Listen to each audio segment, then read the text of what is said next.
Hey everybody, this is the Oday 272 coming at you with another DIY video. This one has to do with a solar panel install, and I'm going to go over it, what we did for a little coastal cruiser that goes out to the islands that needs power off the grid. So last time we were out there for a few days, ran into a little problem, and what that problem was I initially had a 30-watt solar panel, and was putting out about 1.4 amps, and realized, gosh, that wasn't maintaining enough for what we have here for electronics. So I decided that I was going to have to upgrade. So I don't have a lot of room, as you can see on that stern rail, and I didn't want it looking all crazy back there.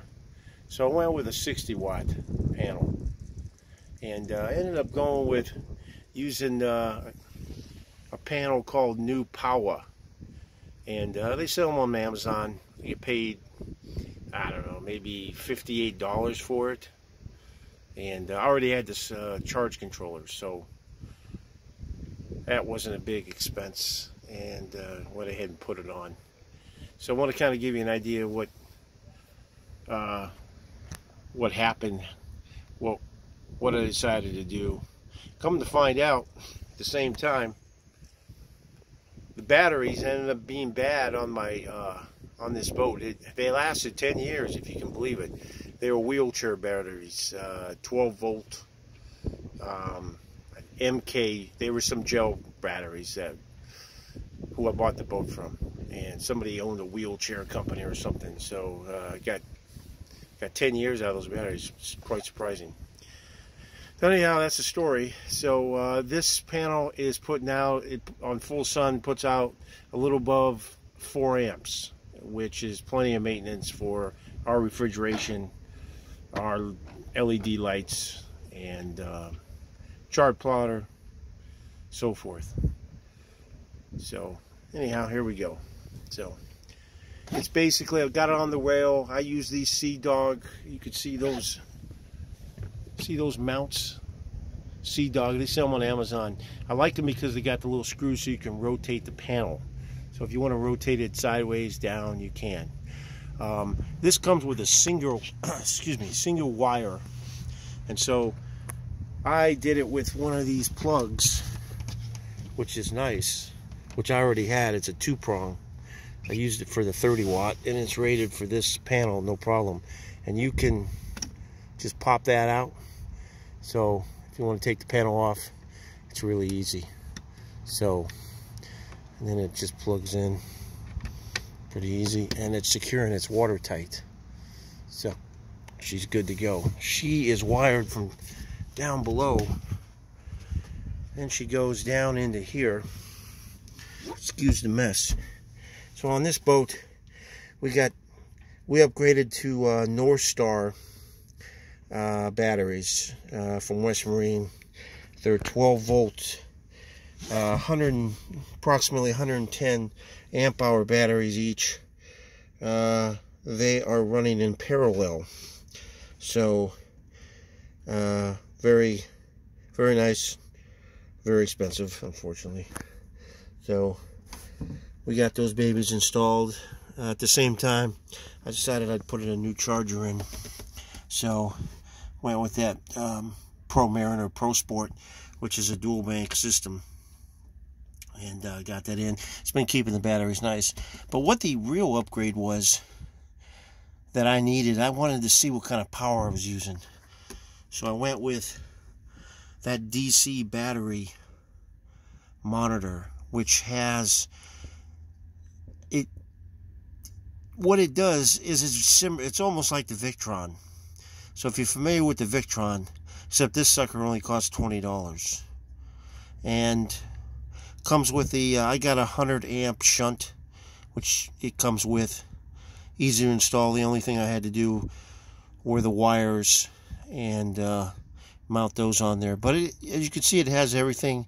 So far, you can reset the amp hour. So since I know that I've got 210 amp hours, I can go down to maybe 130 amp hours, or use 130 amp hours on the battery. So currently, since I think, I don't know, last week I reset it, I've used 15.4 amp hours on the battery. So when we go out to the islands, or even just for a sail, I'll reset that so it's 0, so I can see what I used during that time till we get back in port. It gives you what power you're using currently. Currently, I got nothing on, so I'm only using 1.6 watts of power.